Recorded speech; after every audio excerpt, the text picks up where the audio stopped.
Apollo 8, over. Loud and clear, Apollo 8. I did the same thing that time, Ken. This time the voltage AGC did drop to full-scale low for several seconds, but the antenna does seem to have the capability to look right through the spacecraft, and I guarantee you the Earth went where the antenna is not supposed to be able to go. Okay, I would just like to confirm with you that it never did go back to the preset numbers. No, it apparently never lost Earth presence signal. It had sounded like it was trying to pick up one-way lock all the time, and we usually hovered around 2 volts AGC, except for brief periods. Okay, thank you very much. It looks like if they should have not had the feature of switching to wide beam until after it had gone to those preset limits. We're back in auto on the Omni.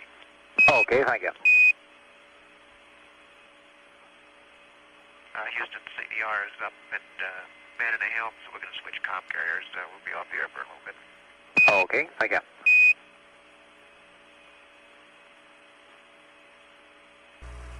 Hey, Ken, this is Frank. Good morning, sir. Houston, Apollo 8. Go ahead, Apollo 8, loud and clear. How far are we from home, Ken? Oh, about 152, looks like. That's pretty gross. I'll get you a real number in just a minute. 148,550. That's a good number. Very good. And your velocity is about 4650. Increasing. That's affirmed. This is Apollo Control at 111 hours, 22 minutes. And at the present time, we're standing by for a status report, a crew status report, which we anticipate to be coming up from the crew shortly.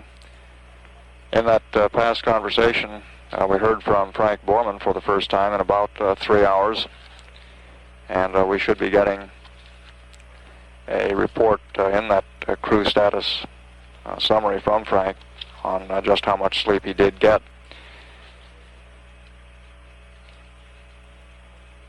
We'll continue to stand by for that call to the crew from capsule communicator Ken Mattingly.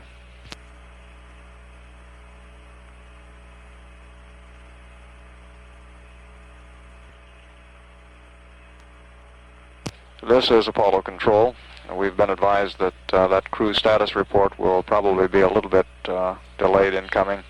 At the present time, Borman is scheduled to be eating, and we plan to wait until sometime after he's had a chance to complete his eat period before requesting that status report. At the present time, Apollo 8 is traveling at a speed of 4,657 feet per second, and our current altitude reading is 148,210 nautical miles. This is Apollo Control, Houston. Houston, Apollo 8. Go ahead, Apollo 8. Say, we're trying to get back on our normal sleep cycle, and I just woke up here a little while ago, so I'm going to try to hit the hay again, and probably be a good idea to try another signal to try to get with it. What do you guys think down here?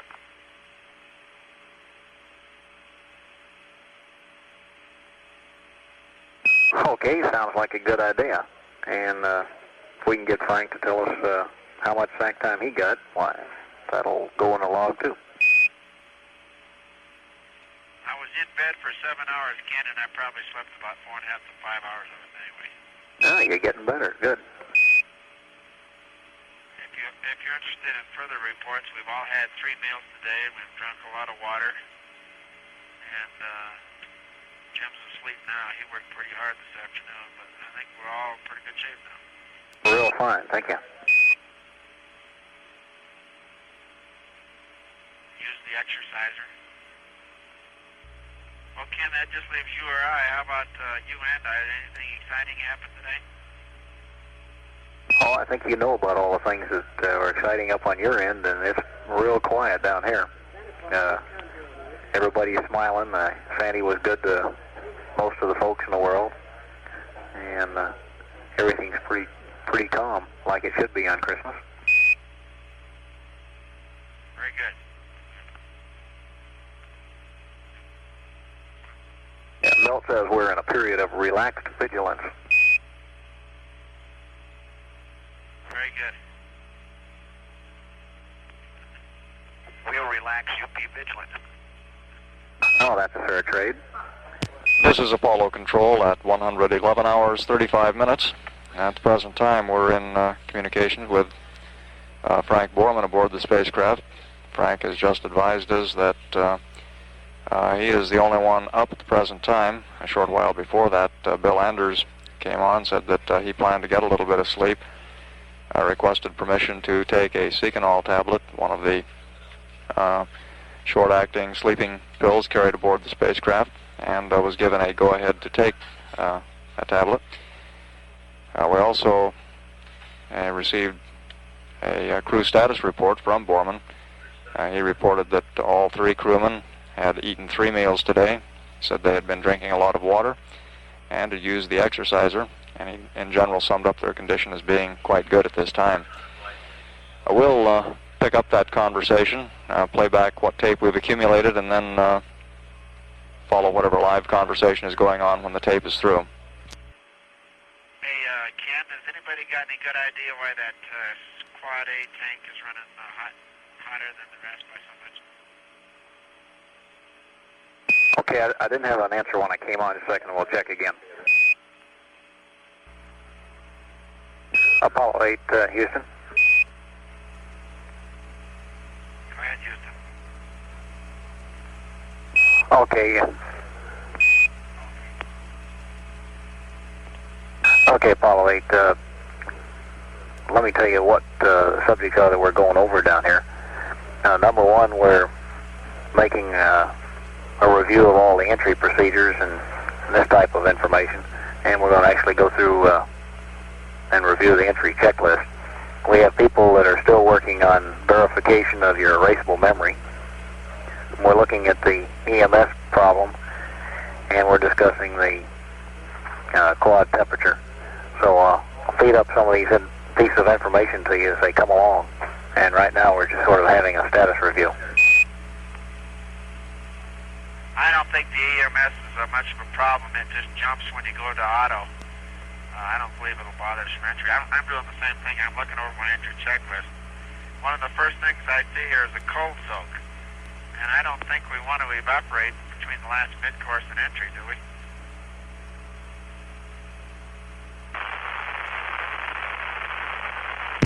This is Apollo Control. In that previous conversation with Frank Borman, we heard Capcom Ken Mattingly review activities here in Mission Control Center, including a comment on the quad temperatures. These are the temperatures in the reaction control system engine quads, of which there are 4 on the spacecraft service module. And we have been observing the temperature of quad A for several hours now. That quad is running about 83 degrees compared with 60 or 70 degrees for the other 3. The assessment here in Mission Control Center is that that is not a problem. There is no explanation as to why that one quad is somewhat higher than the other 3, but we don't consider it any problem. At the present time, the spacecraft velocity is 4,675 feet per second. As we continue to watch the gradual buildup in velocity and a gradual decrease in altitude, our altitude reading at this time is 147,321 nautical miles. At 111 hours 45 minutes into the mission, this is Apollo Control.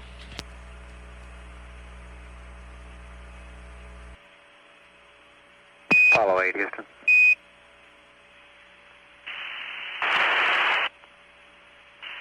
Apollo 8, Houston.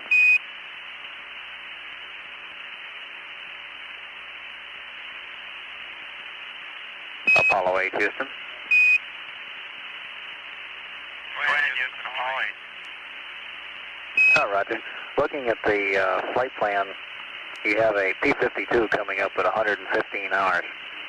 And we'll have to do another one at 119.45, preparation for the P-23. And it's acceptable with the ground procedures if you'd like to delay that 115-hour alignment and do it just once at 119.45, or you can do it there in flight plan location. If you want to skip the 115-hour alignment, we could go ahead and start in on the pitch and yaw free PTC mode at this time. What does that mean, Ken? Okay, we have a DTO that requests that we do a PTC and go ahead and do it in minimum impulse mode so that we're not putting any attitude hold corrections in. And we're going to be tracking the attitude excursions. And they want this for something like 6 hours, or until we reach a limit. Okay.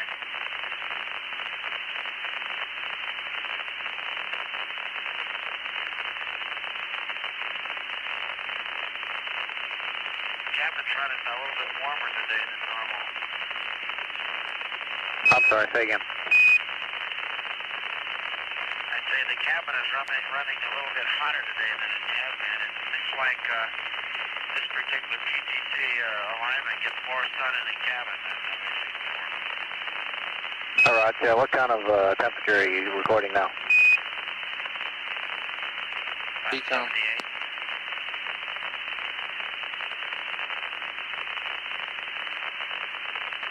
I just put some window shades up, that'll cool it down. Oh, okay. Now you want me to take the pitch and yaw out of brake command, right? That's affirmative. You just put it in minimum impulse and then we'll watch it.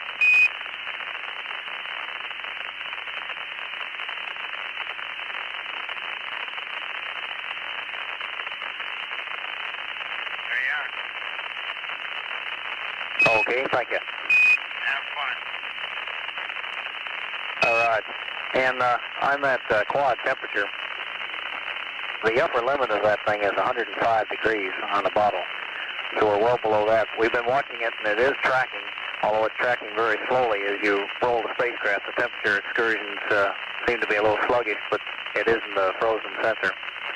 And talking a little bit more about that one right now. You might tell Jim the next time he goes to work with the optics that if he'll, when he works on the trunnion, if he'll go ahead and recycle the zero optic switch, he can avoid the problem we had prior to mid-course correction 4. And the mid-course correction, all right, the mid-course correction number 6 right now looks like 0, and mid-course correction number 7 is approximately 2 feet per second. Okay, Ken, now, we've got on the checklist to initiate cabin cold soak. This involves evaporating, and I don't think we wanted to do that. Okay, we've talked that over with Fido, and at 12 hours out, everyone seems to think that we don't need to do it there, but in close, it doesn't seem to have any effect on the trajectory. And what's been suggested, if you'd like, we can go over the entry checklist and just kind of walk through it on the air with all the people in the console.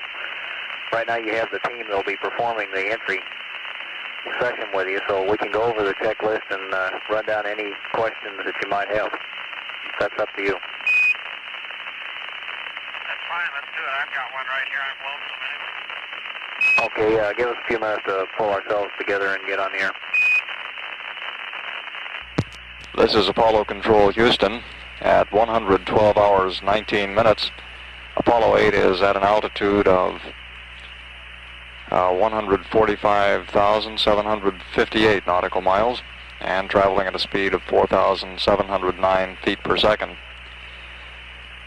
Since our previous report, we've had about 6 or 7 minutes of conversation with Frank Borman aboard the spacecraft.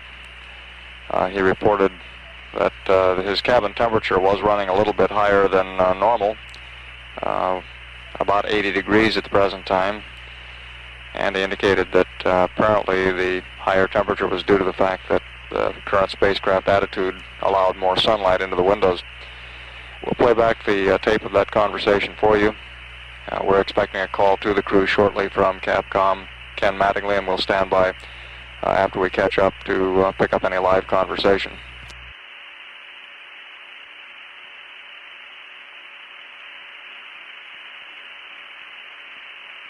Apollo 8, Houston. Go ahead. Okay, we've drifted off about 25 degrees now in pitch. I'd like to have you take it back and set up the PTC pointing again at a pitch of 10 and yaw 45, and set up the PTC under control, and then turn your jets back to minimum impulse and give us a mark when you've done that, and we'll time the drift rates down here. Okay. Okay, Ken, I've got them all damped out about as low as I can get them. Okay, fine. I'll put in a roll right now. Thank you. Takes 3 actuations to get that's about 1.5 degrees, or a tenth of 1.15 degrees per second. Okay, and give me a mark when you release the rate command and pitch and yaw. I haven't even got them on. Oh, okay, fine. When I gave you that mark, that was it. Real fine, thank you.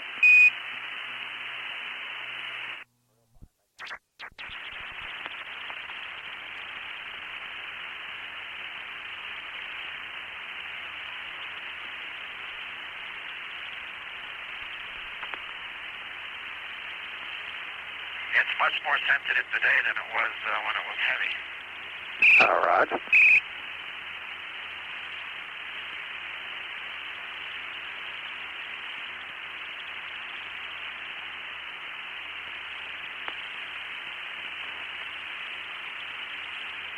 Well, the old Earth is getting bigger. Good show. Going in the right direction then. Yeah, I was beginning to get worried. Ken, be sure and call me if you see the gimbal angle start to get near gimbal lock or anything. I'm a little drowsy still, and I don't want to end up with another no attitude light. One's enough. Oh, Roger. Will do. This is Mission Control. There doesn't appear to be any further conversation developing at this time. We do have some figures for you on the halfway point in the spacecraft's return to Earth. We anticipate that will be reached at a time of 126 hours, 3 minutes, 9 seconds in the flight. At that point, Apollo 8 would be 103,002 nautical miles from Earth, and would be traveling at a speed of 5,870.6 feet per second. At 112 hours 31 minutes into the flight, our velocity is 4,720 feet per second, and the spacecraft at this time weighs 31,649 pounds. Our current altitude reading is 145,208 nautical miles. This is Apollo Control, Houston. Apollo 8, Houston. Go ahead, Ken. Okay, would you reinitialize the PTC attitude, and let's try that one more time? Okay. You ready? Okay. Okay, 3 blips. Thank you. There she goes. Roger. Is it sleepy out down there, too? Say again, please. I say, is it sleepy out down there? Oh, it's getting pretty good now. I take it it's getting sleepy upstairs, huh?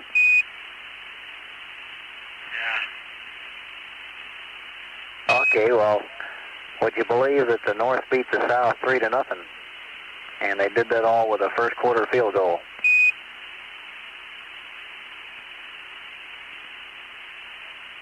Very good. And when was the East-West game?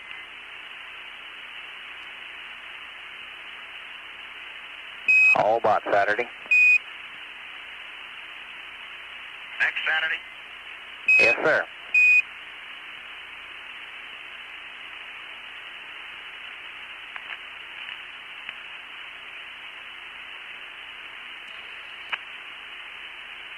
And Frank, we're going over the checklist right now, and I'll get back with you on the entry checklist in a few more minutes. Okay,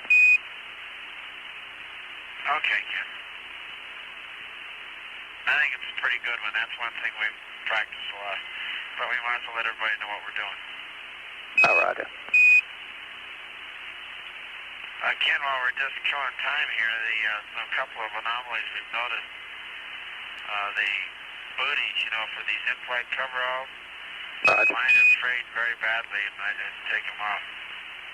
Also, we had one Y adapter with a open in it, and the lightweight headsets were kind of useless. All right. I take that back. I didn't really mean to say that. The lightweight what I really meant to say was that the lightweight headsets are useless. Okay. But these Snoopy hats are pretty comfortable. We've worn them the whole time. Yeah, I noticed that on TV. Ken, one thing we're going to do on these suits, we're going to stow them one under each seat the way North American suggested. Oh, Roger. And you don't be putting the helmets in food storage? Yeah, I think we'll put the helmets in the food storage, and any stuff that we have to take out of there, we'll just stick in the suit. Oh, okay.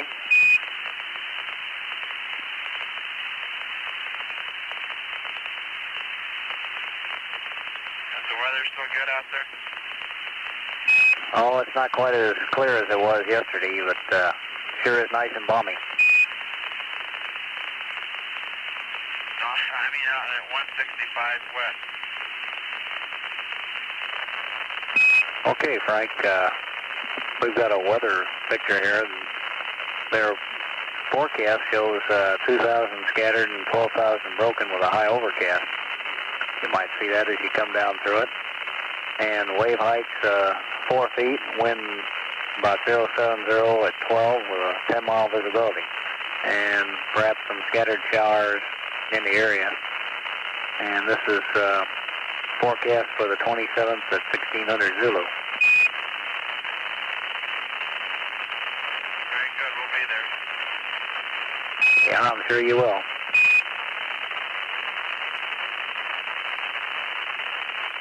make those waves too high. We're going to have to sit in this thing for about 45 minutes, I guess. Okay, we'll put in a chip for some small waves. Tell Jerry Hammock that if the waves get high, it's his fault.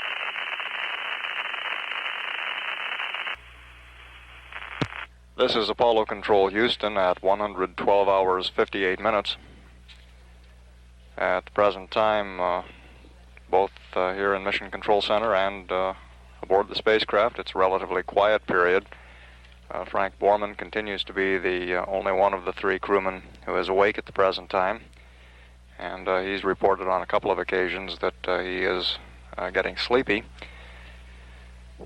Earlier, Frank reported that he had gotten about 4.5 to 5 hours of sleep and had been in the sleep station for about 7 hours. Since our previous report, we've accumulated about 5 minutes of taped conversation. We'll play that back and then continue to stand by for any live comments from Borman aboard the spacecraft. This is Mission Control. Apparently a small segment of Borman's remarks during that past conversation were at a low enough level that they did not trip the recording mechanisms for our release circuits. We will have those on a backup tape, and they'll be included in the transcript. Generally, those remarks consisted of some brief comments on anomalies encountered. Borman summarized about 4 or 5 items that constituted minor problems, and I'll run through those for you now. He mentioned that the in-flight coverall booties that the crew was wearing had become frayed and that they had removed them. He also mentioned that one of the Y adapters associated with their electrical umbilicals had developed an open circuit. He said the lightweight headsets that they carry on board had not proved very useful, but that the Snoopy hats, the helmet type arrangement with the communications equipment inside the headset, was quite comfortable, and that the crew was wearing those all the time. The following remarks, I believe, did appear in the tape release. That was concerning the plan to stow the suits and helmets, stowing the suits under each seat at re-entry, and the helmets in the food stowage area. At 113 hours 6 minutes into the flight, our displays here in Mission Control Center show that the spacecraft has an altitude of 145,319 nautical miles, and its velocity is 4,718 feet per second. This is Apollo Control, Houston. Apollo 8, Houston. Go ahead.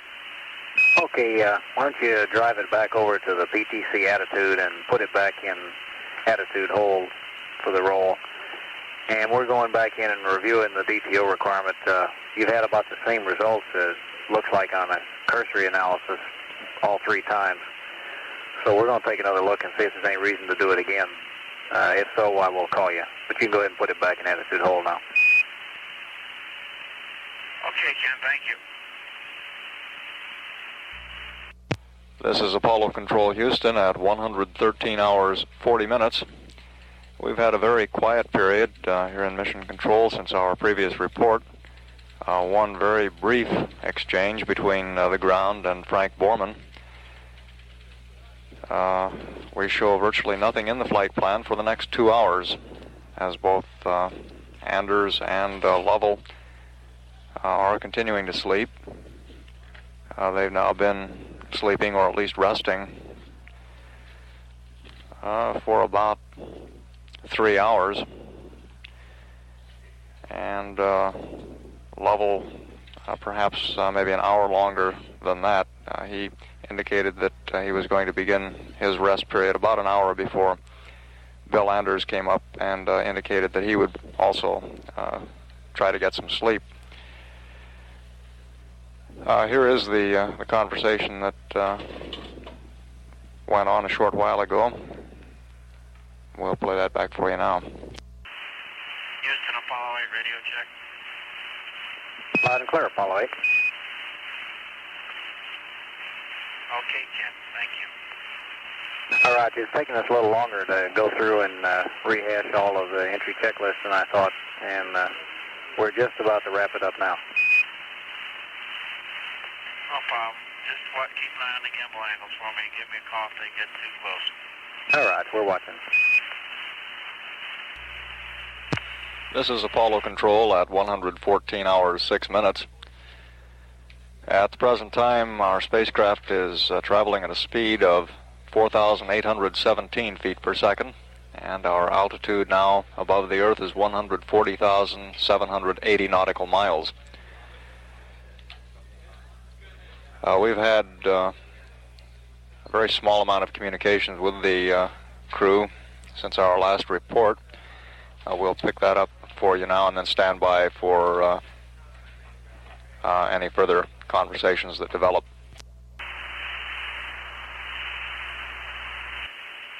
Apollo 8, Houston.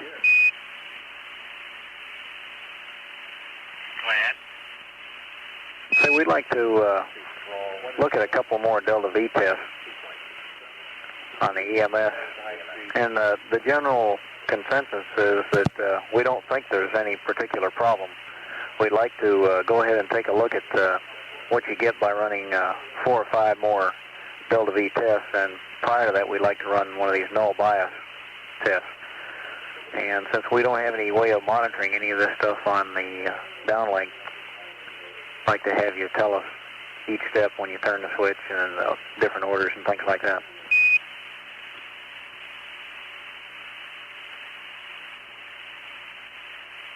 Okay.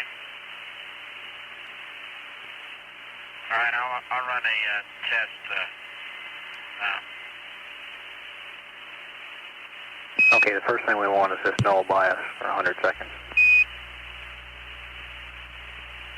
Okay, stand by, then I'll do a null bias for 100 seconds. You just want me to put a Delta V in automatic and let it alone for 100 seconds? That's firm. This is Apollo Control at 114 hours, 21 minutes. Capcom Ken Mattingly has just put in a call to the crew. We'll pick that up for you at the beginning. Going Delta V. Going auto now. Roger.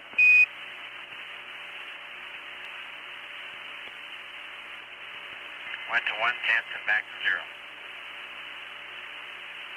Understand that's a plus 110 and back to 0. Went 1/10. Now it's a minus 1/10 and back to 0. Oh, it's not 0 yet. Wait a minute.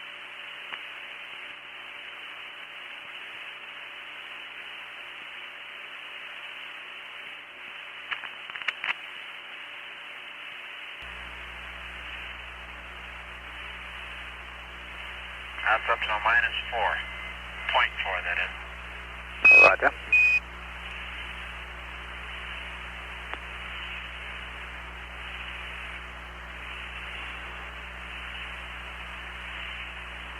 Minus 0.5. Roger.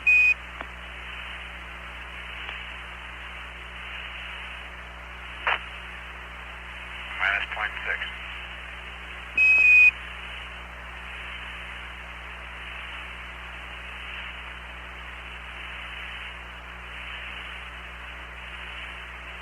Minus 0.7, and there is 100 seconds.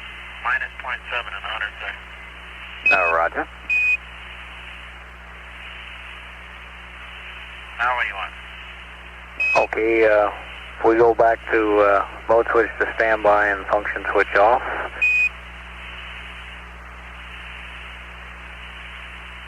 Roger. Okay, now we'd like to do a couple of Delta V self-tests. Okay, send it to 1586.8. Roger.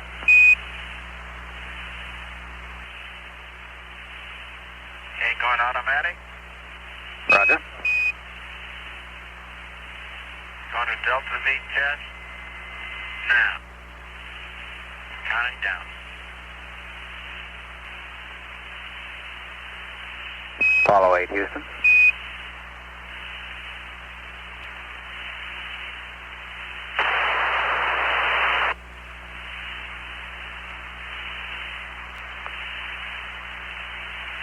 Apollo 8, Houston.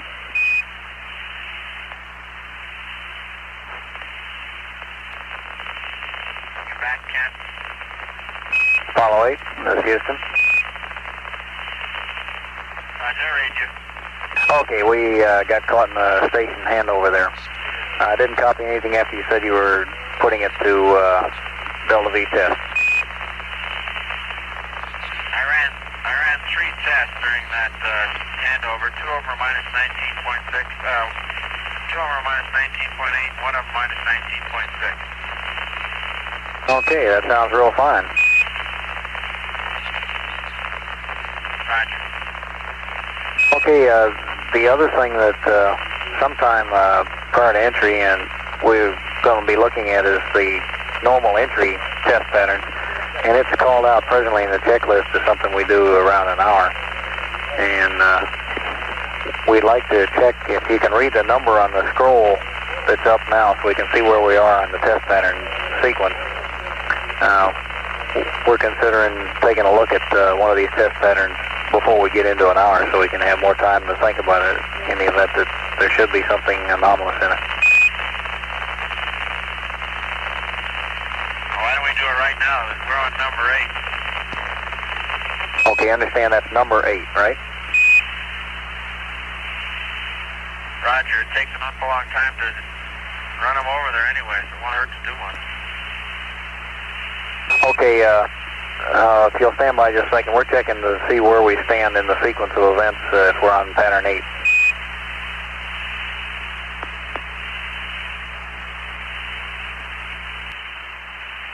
Hey, Ken. Yes, sir. Another little thing about this EMS, we had it set up when we separated from the booster. Right. And the shock of the separation, the shock of the fire was blowing in separation knocked it up to 100 and something. I understand it knocked it up to 100. Roger. Was the pyro separation enough that you felt a sensible G on the bird? Roger. Let's just say there wasn't any questions there. All right, I understand.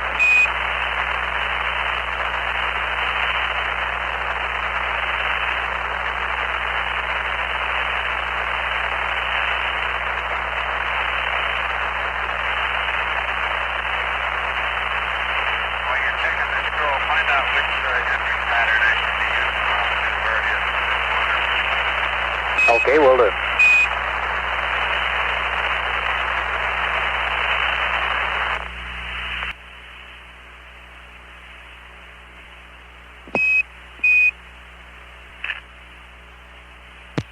This is Apollo Control. During the past few minutes, the conversation has concerned the entry monitoring system. We've been running some tests on this system to stand by. Here's a call to the crew. Go ahead. Okay, well, we're verifying that scroll position. They're talking over the back room about that now. I'd like to go ahead and run down the checklist with you for entry. Go ahead. Okay, looking on entry 1, the second item there is the 12-hour cabin coal soak. And in discussions here and pre-flight, I think it's agreed that we don't want to do the coal soak there. So we're going to delete that step 2. And what it amounts to is, I think we do want to do a coal soak, and we certainly want to exercise the water boilers prior to entry in order to ensure that we don't have one that's dried out in the same manner that we had one dried out prior to LOI. And we're working on some procedures for that, and we'll have to come back to you with those a little bit later, and we'll try to do it sometime when Bill's on the line so that everybody can get in on the loop at the same time. We'd like to add a step between 8 and 9, or as part of step 8. This is all on page E1, where we turn the VHF to simplex A at minus 4 hours and 35 minutes. Now this will be beyond two-way VHF range, but it'll make sure that we do have it on at the time when we pick it up. We were able to get out to 20,000 miles with a downlink, and we're checking on the uplink signal. So if we put it on at this point, we know we have it on well in advance of any time we might be able to get into the VHF. Okay.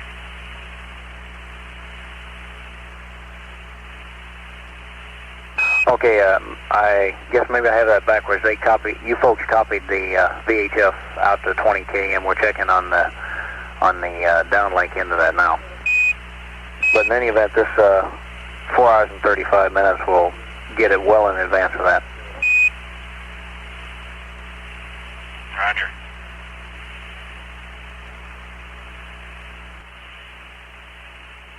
Okay, 8, we just got an answer back on the test patterns. We started with, you have 25 test patterns which are allocated to ground test. And these are the ones we've been looking at. Then there's 5 more that are allocated to flight, and the only difference in these patterns is that the flight patterns have the instructions actually written on them. So if we're looking at test pattern 8, that means we're still working on the ones who are allocated to ground test. So there's no problem there. And I'll get you a number for which pattern we should be using for entry. They're working on that one right now. So we would like to go ahead and run through the... I don't mean the... Say again, Frank? I don't mean the test pattern. I don't mean the test pattern. We asked them to put the supercircular on the number, first place on the scroll. I'm sure they did. I'm sure it's the first pattern, but I just want to make sure that's right. Right, that's what we're trying to verify. So, okay, you want me to run through the test pattern? Yes, sir, if you would, please. And if you'd tell us each step as you go through it. Okay. Going through step 1, EMS test 1. Wait 5 seconds, there's 5 seconds going auto. Okay, the indicator lights are all off and the range is 00. I'm going to slew the hairline over the notch.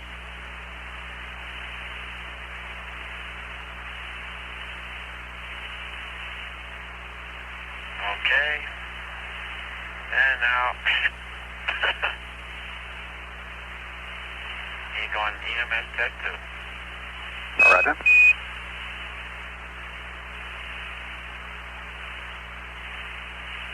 Got the 05G light, all others are out. Roger. On test 3.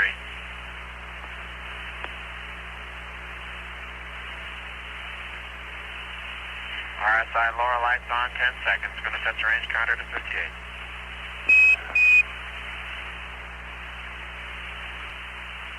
Okay, it's set at 58, going test 4. Roger. Beautiful, it's perfect. It's right in the corridor, comes down, and it stops at 00. Very good.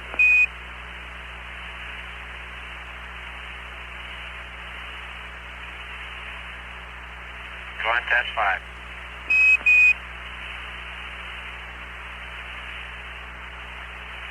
Perfect again. Okay, now go to range set. Okay. And stand by. Okay. Okay, that was perfect. Real fine. Okay, Apollo 8, we'd like to run one more null bias. And looks like we'll have exercised everything we can get to. Okay. Delta V. Auto. All zeros.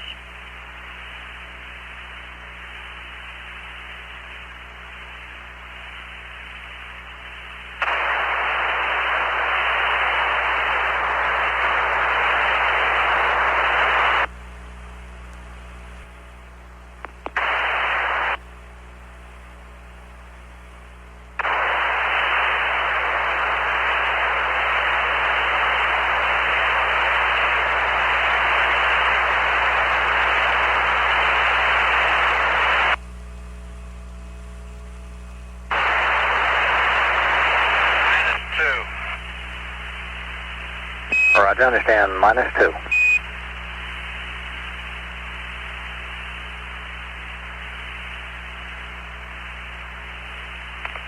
Is that -2 or -2 tenths? 2 tenths, 3 tenths now. Okay, real good. That looks like we Had checked. a lot of noise on the circuit for a while there, Ken. Yeah, we did too. Electronic glitches, I guess. Okay, 100 seconds, it's -4 tenths. Okay, real fine. It looks like that's about all of the functions that we can check, and looks like everything is just down the line. Roger. Okay, we still owe you confirmation that you can expect your high-speed scroll to be the first pattern you come to, and I'll let you know as soon as they come in with an answer on it. I'd like to go ahead and finish going through the entry book if you're ready. Roger.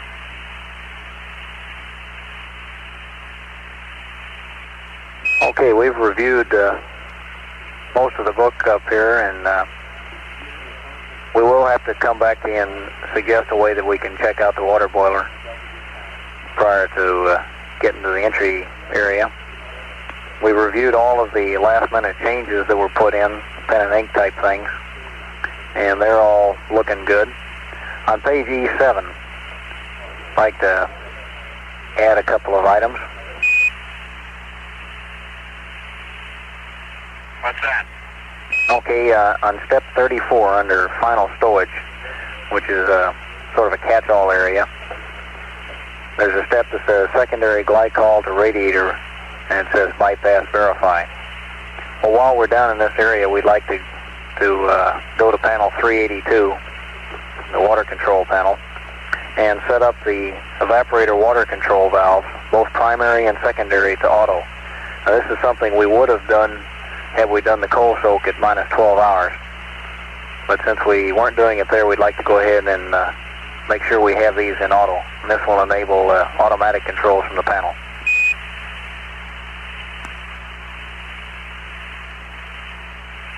Can we just make this part of the procedure when we test out the water boilers beforehand? Yes, sir. If we get that checked out earlier, we can just leave them in auto. I'd rather do that. Okay, I'm just going to make a note here, and we can do it the other way, too. And the other item that was pen and inked in, and you may already have this down in step 35. It says up telemetry to block verify, and there's a step right after that that says RCS command module heaters, 2 circuit breakers closed. Roger.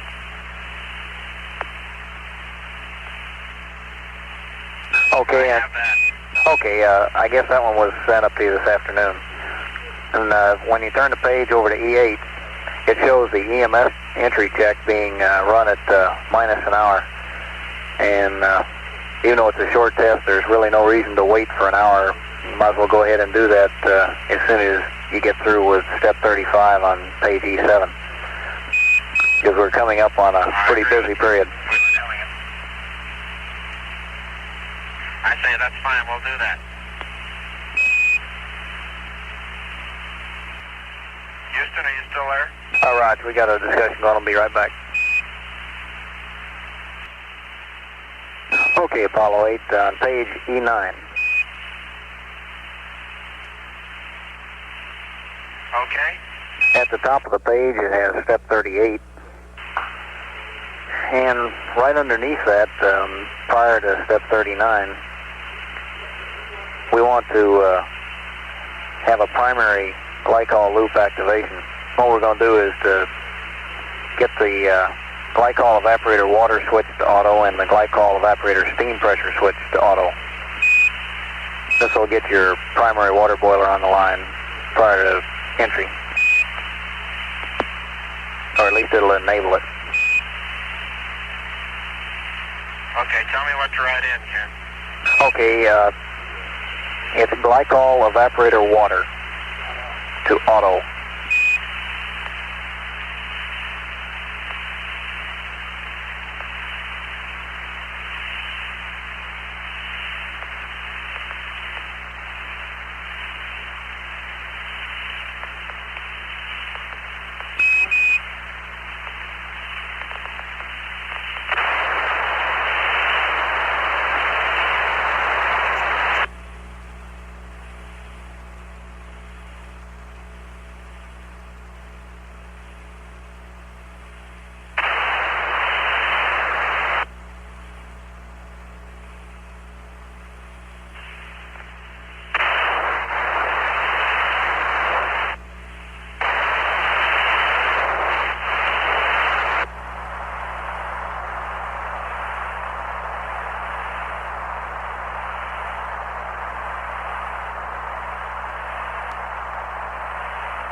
Channel 8, Houston, you there?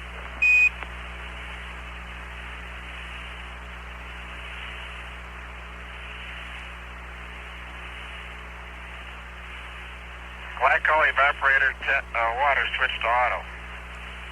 Okay, and the second switch is the glycol evaporator steam pressure to auto.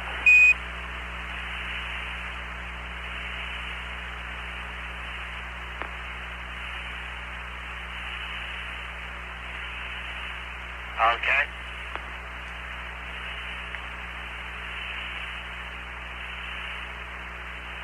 Okay, so that takes care of getting the primary water boiler enabled. And it's my understanding that we were going to make the actual entry with both the primary and the secondary water boilers on the line. Ready, you now, Houston. All right, how now? Loud and clear. Okay, there's some question from reading the checklist. It's my understanding that both the primary and secondary water boilers would be on for the actual entry. And don't find a place in the checklist where it's actually turned on. So we'd like to get confirmation of that, and we'll make sure that we have all the proper switching put in the checklist. Okay.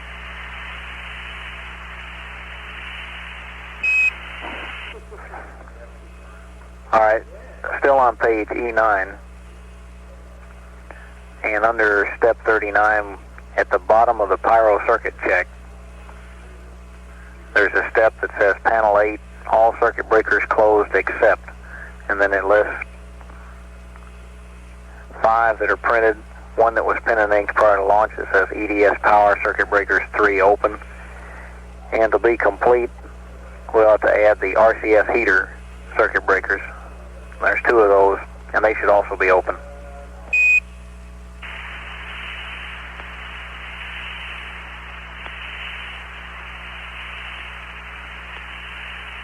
Okay.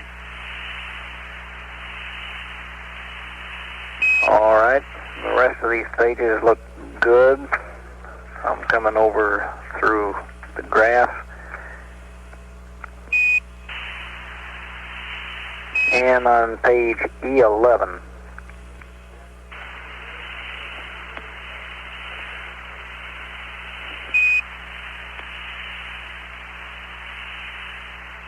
Roger, I'm with you. okay, on step 5 on E11, there's the first subtitle there is helmets and gloves, and the items that follow beneath that are affected by whether you wear suits or come in shirt sleeve, but they do have to be accomplished. And the suit return air valve would actually be open for a shirt sleeve entry.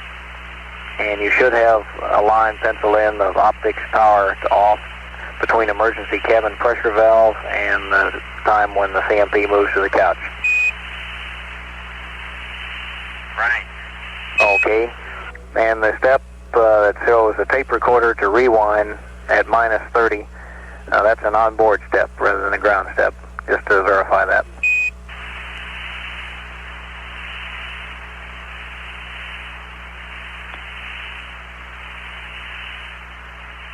Okay. Okay, under step 6, almost at the bottom, in fact it's 3 lines from the bottom of the step 6, there's a section that says secondary coolant loop evaporator to reset. And should be a note there that that's 58 seconds that you hold it and reset prior to moving the pump off. That's in it. Okay.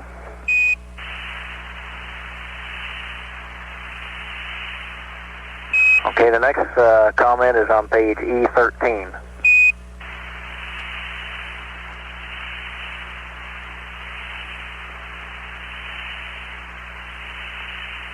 Okay, I'm there.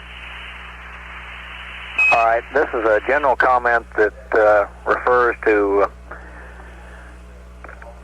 anytime you're working around P62 or when you're going between P62 and P63. And you should be careful not to call an extended verb during this time. This is in the program notes, and it's just a reminder. What'll happen if we get into an extended verb such as an 83 or an 82, we may get hung up in P62 and have to recycle through it in order to get into 63. And neither of these displays are normally used, and it's just a good practice, and we're just trying to remind you that we don't want to call an extended verb while we're in P62. Okay, neither do we, that's right. Okay.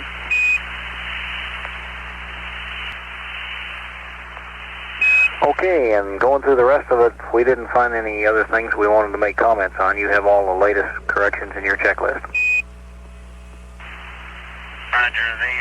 The main thing then is to come up with a way to determine that the water boiler is not dry, and make sure that Bill gets it activated at CMSM7.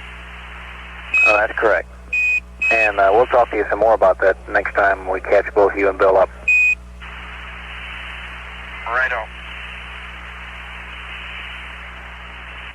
Ken, this is Frank. I'm going to be off the headset for about 5 minutes here. Okay, fine. When you come back, I'll have a systems rundown for you. Fine.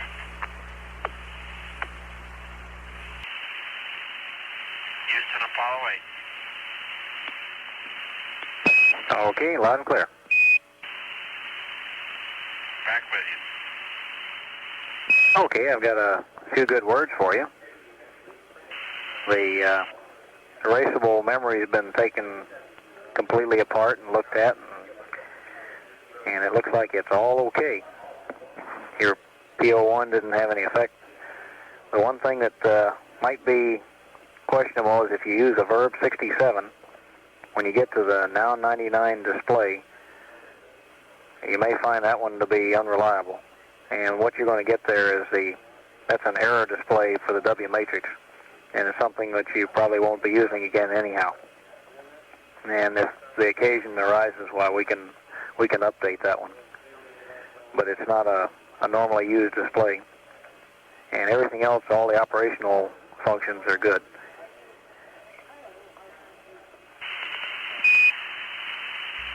Very good. Okay, as of 114 hours, your batteries, you had battery A with 39.32 amp hours. Battery B had 35.21. This is Apollo Control at 115 hours, 19 minutes. 38.46. At the present time, our spacecraft is at an altitude of 137,374 nautical miles from Earth and traveling at a speed of 4,895 feet per second. At present, the service module Capsule communicator Ken Mattingly has just received a call from Frank Borman. We'll pick up that conversation now. 55%, Bravo with 50, Charlie with 58, and Delta at 48. What we plan to do, secondary tanks, is to go ahead and turn them on at 37% actual, and in the event of lost comm or something like that, recommend that you use 50% on-board gauging as being the time to turn the secondary propellants on.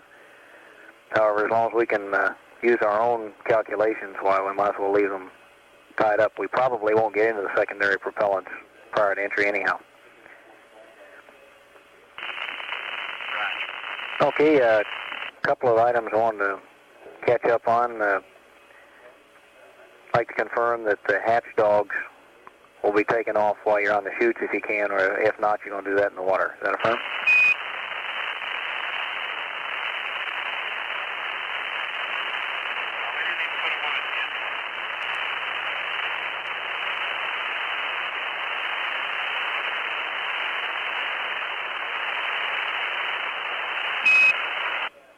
Okay, now we've got a little better signal. I'd like to confirm that the hatch clamps on the side hatch will be taken off either on the chutes or in the water, whichever you can get to. Is that affirmed?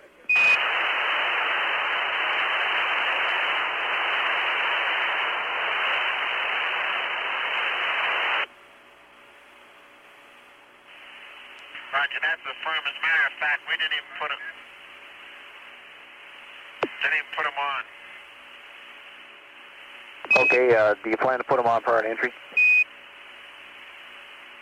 I don't think so. It's held pretty well so far. I don't think everybody tells me it wouldn't help much anyway. Okay. And we realized we never did find out what happened to the May West. Did you leave it blown up or did you dump it? We dumped it. Okay, who was the lucky guy? The same guy that tried to launch it this afternoon again. Okay. And just as a gee whiz item, you're now 137,915 out, and you've only accelerated to 4883. You might check to make sure you don't have a speed brake hanging. Uh-oh. Those are nominal. Those are nominal values. Roger. 137,000 miles out, huh? That's firm.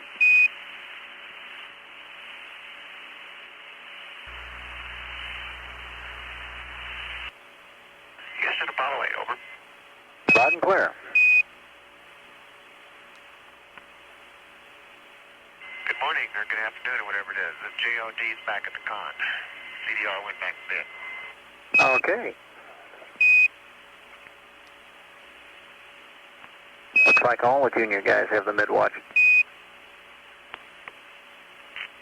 know what you mean.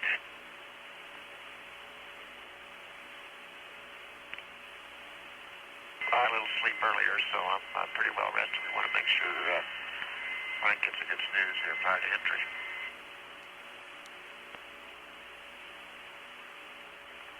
This might be a good time to try out your background music again, see if you have any better luck. Okay, we'll try that a little later. Apollo 8, Houston. Apollo 8, Houston. Go ahead, Houston. Okay, I guess we should start off with a little dialogue about sleep. How much you have? Well, let's see, whatever it was I told you I went to bed last time, until now. Just a second, let me check the flight plan.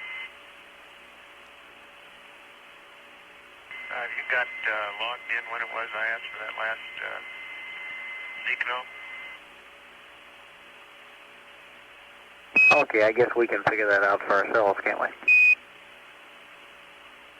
Yeah, why don't you let me know? I've kind of lost track of what time it was I went to bed. There was about, went to sleep about 15 minutes after that.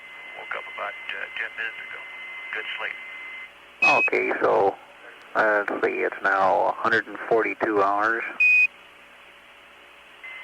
do you think I am, Rip Van Winkle? Just trying to find out how soundly you really slept. I guess you're not that sleepy. Maybe confused, but not that confused. Okay, that's really about 4 hours, Bill.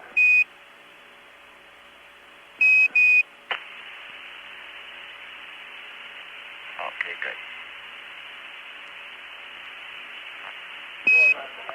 good. Apollo 8, Houston, have you got somebody under the left couch, or could you get down to the water control panel?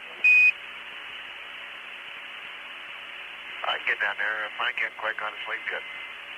Well, what we were thinking about doing was boiling a little out of the secondary evaporator to check it out, just as a component check, something we need to do, but if there's somebody down there in a way, why, we can do that some other time. Well, if it boils, we're going to know it before. It won't take long to find out. If it won't boil, not a heck of a lot we can do about it. So why don't we wait until somebody else wakes up here, until Frank wakes up again? How's that be? Yeah, that'd be fine. Well, there is something you can do. You can resurface it, and it's kind of a tedious process, and that's the reason we want to just kind of keep our eyes on it. So we'll have some idea prior to entry if we can count on having 2 loops or 1. Which kind of leads us into another question we're trying to pin down. 2 questions, in fact. Number 1, we'd like to verify that you do plan to use both primary and secondary boilers during the actual entry. And we're also looking for a way of checking the primary boiler to make sure it isn't dried out prior to entry. and that's turning into a little more of a challenge than you might suspect. If you have any thoughts on that subject, we can go over that. The answer to the question is yes. We do plan to use both. Before we get into the waterborne problem, though, CDR, I'd like to take a Seaganol also. Make sure he can get off to sleep here.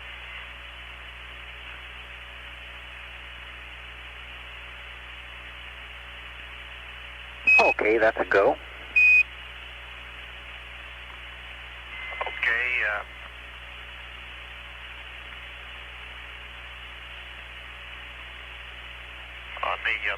On the water boilers,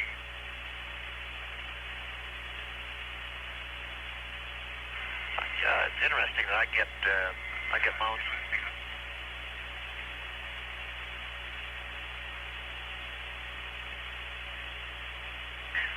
I was just going to say, anytime you have your mic keyed, I can hear myself talking with about a 2-second time delay. With respect to the primary and secondary boilers checks, I think it's a good idea to make sure we got them both prior to entering. This is Apollo Control at 115 hours 46 minutes. And just about 10 minutes ago, we had a change of watch aboard the spacecraft. Bill Anders, who had been sleeping for about 4 hours, awoke and came on the circuit to advise that Frank Borman was now attempting to get a bit of rest. With checking out the We're primary in boiler conversation with Anders at the present time. We'll pick that up for you on now. the way in. Yeah, just a second, Ken. I got level a little short on you. Roger, looks like the only way we'd be able to do it would be to shut off the radiators. We were looking for a little more docile way to do that.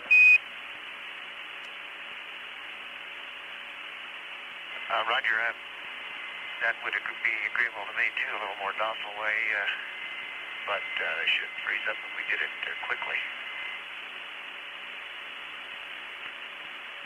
We're talking over several things, like putting the temp in valve to manual or partially closing it, or some of these different ideas, and something you can think about while you're laying there with nothing else to do. Yeah, we've noticed that it's gotten warmer in the cockpit coming back than it was going out. And I remember going out when we manually positioned the temp in valve, but we had pretty good control over I call it that outlet temperature. So possibly that'd be the thing to try first rather than the radiators. Okay, we've got the backroom boys looking at it too.